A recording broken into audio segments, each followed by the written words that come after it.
আসসালামু আলাইকুম viewers, welcome back to my new another blog. আজকে কিন্তু রাতে ডিনার করার জন্য আমরা চলে এসেছি আহমেদপুর বনফুল হোটেল অ্যান্ড রেস্টুরেন্টে। আর আসার সময় সাগরের সাথে একটা প্রাঙ্ক করেছি আমরা।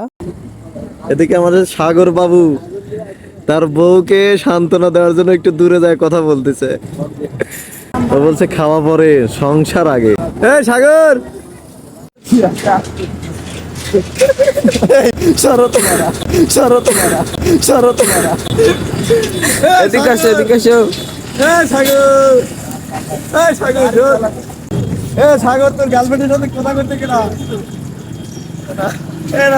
সাগর কথা করতে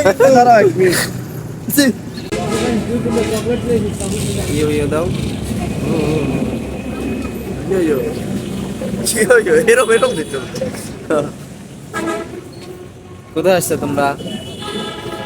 বনফুল লাচ্চা সেমাই গ্রামীণ ফোন এখন চলো বহুদূর। হোটেলের গ্লাসটা এতই নিচুতে আর আমি এতটাই লম্বা যে গ্লাসের মধ্যে আমাকে দেখাই যাচ্ছে না। যাই হোক, আমাকে দেখে আর কি করব, এসেছি তো রাতে ডিনার করতে। সো ডিনার করে বাসায় ফিরি। ডিনার করার আগে ভালো করে সাবান দিয়ে হাতটা তো ধুয়ে নেই। সাবান দিয়ে হাত ধুতে গেলে কেন জানি না আমার ছোটবেলায় সেই অ্যাডভার্টাইজমেন্টের কথা মনে পড়ে যায়, বান্টি তোর সাবান স্লো নাকি রে। যাই হোক, এখানে কি কি খাবার পাওয়া যায় সেটা আগে দেখে আসি চলুন। বড় মাছ, ছোট মাছ, মুরগির ভুনা, মুরগির রোস্ট, এছাড়াও খাসির মাংস, গরুর মাংস, গরুর বর্ত আছেই। গ্লাসগুলো খাবারের মধ্যে রেখেছে জন্য খাবারগুলো ভালো করে দেখা যাচ্ছে না গাইস, এখানে আমার কিচ্ছু করার নাই। এদিকে সাগর আর নেত্রকোনা টাঙ্কিটা লোড দেওয়ার আগে টাঙ্কিটা ফাঁকা করে নিল যেন বেশি বেশি করে লোড দিতে পারে। আমি কিন্তু একজনের নাম নতুন করে রেখেছি, যারা আমার রেগুলার ভিডিও দেখেন তারাই বুঝতে পারবেন। নেত্রকোনা কিন্তু সুন্দর একটা হাসি দিয়ে টুক করে বসে পড়লো আর বসে ফোন টিপাটিপি শুরু করে দিল। আর খাবারের সময় যদি আমি ফোন টিপাটিপি করতে লাগতাম তাহলে তো আমাকে পিঠা একদম তক্তা বানায় দিত। খাবারের অর্ডার দেওয়ার পর ওয়েটার বললো খাবার রেডি হতে নাকি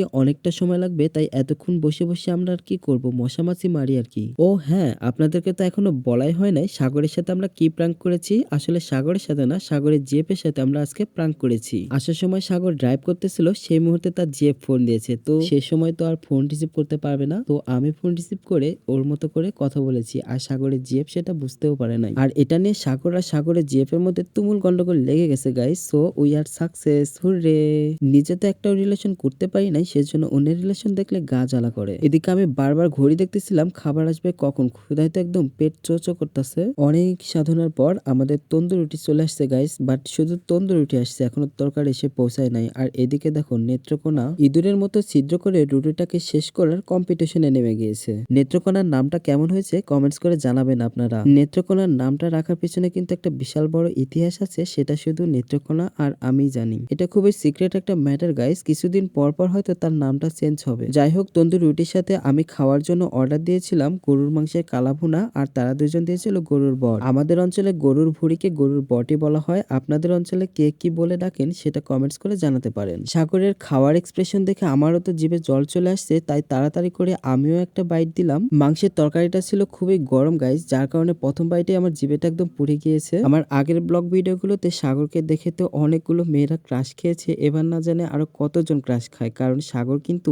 আগের থেকে দেখতে অনেকটা সুন্দর হয়ে গিয়েছে। দিয়েছিলাম কালা ভুনার অর্ডার, কিন্তু এটা তো এখনো লাল ভুনায় রয়ে গেছে, কালা কালা কালারটা কিন্তু এখনো এসে পৌঁছায় নাই। এছাড়া কালা ভুনার কোনো ফ্লেভারও আমি পাচ্ছিলাম না, মনে হচ্ছে মাংসগুলোকে জাস্ট ভেজে একটু ঝোল দিয়ে নিয়ে চলে আসছে। কালা ভুনার যদি অরিজিনাল টেস্ট পেতে চান তাহলে কুরবানিদের মধ্যে যে প্রচুর পরিমাণে মাংস হয় সেগুলো একসাথে রান্না করে অনেকদিন জাল করে করে যখন খাবেন তখন বুঝতে পারবেন কাকে বলে কালা ভুনা। আমরা যখন ছোট ছিলাম গ্রাম অঞ্চলে তখন ফ্রিজ ছিল না, তখন কিন্তু সব মাংস একসঙ্গে জাল করে রান্না করে অনেক দিন ভরে খেত আর কালাভুনা হয়ে যেত। আহমেদপুর বনফুল রেস্টুরেন্টে কালাভুনা খেতে আসার একটাই রিজন, এখানে আমার এক বড় ভাই থাকতো, তো এখানে প্রতিদিন কালাভুনা খেত। তার মুখে এত প্রশংসা শুনেছি যে আমাকে একদিন খেয়ে দেখতেই হতো, কিন্তু আমি totally disappointed guys, he was totally রং। আমি যে পরিমাণ হাইপ শুনেছি সে তুলনায় এখানে কিছুই না। তারপর আমরা পাশে একটি পানের দোকানে গেলাম পান খাওয়ার জন্য, খাবার শেষে পান না হলে যেন আমাদের চলেই না। আজকে ভিডিওটি আপনাদের কাছে কেমন লাগলো কমেন্টস করে অবশ্যই জানাবেন, আর পরবর্তী ভিডিওর জন্য ফলো অ্যান্ড সাবস্ক্রাইব করে পাশে থাকুন।